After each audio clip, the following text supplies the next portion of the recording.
Why is adapting nonlinear game narratives for anime so hard? Imagine trying to turn a choose-your-own adventure book into a single-story movie. That's similar to what creators face when adapting nonlinear video game stories into anime. Video games often let players make choices that change the story's direction, leading to many different endings and paths. These stories are built around player agency, exploration, and decision-making. Anime, on the other hand, tells a story in a fixed, straight line. This difference alone makes adaptation tricky. Games with nonlinear stories can take dozens or even hundreds of hours to tell. They include side quests, character backstories, and world-building details that fans love.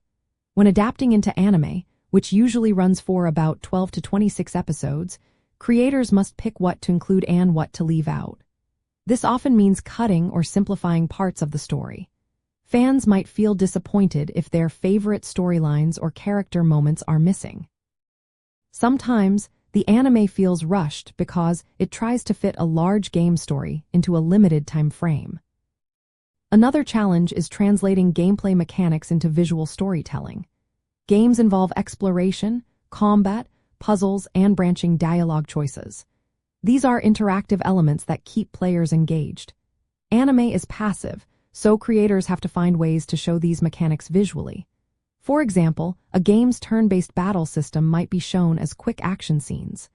Decision points in the game might be represented as key moments or choices in the anime.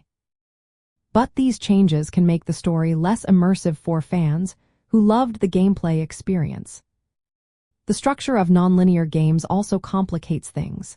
In a game, players can revisit areas or complete quests in any order. They might see different endings based on their choices. Anime has to choose one main story route, often called the canon route. This can upset fans who preferred other endings or storylines. It can make the anime feel less true to the original game's spirit of player freedom. Production-wise, creators face the challenge of satisfying both fans and new viewers. Fans want a faithful adaptation that captures the game's world, characters, and tone. New viewers need a clear, engaging story that makes sense on its own. Balancing these needs is tough, especially when the source material is so open-ended. Sometimes, the adaptation leans more toward a simplified story to appeal to a broader audience. Legal and creative rights also play a role. Adapting a game involves negotiations over intellectual property rights, story changes, and credits. These legal hurdles can limit how much creative freedom the anime team has. They might not be able to include all the nonlinear elements or explore alternate storylines fully. Despite these difficulties, some anime adaptations succeed by focusing on strong character development and emotional moments.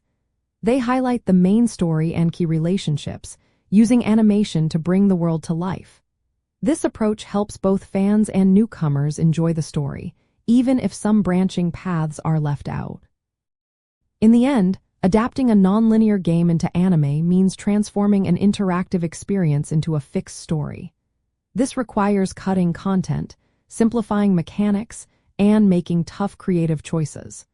While it's not easy, it also opens up new ways to tell stories that can still capture the essence of the original game.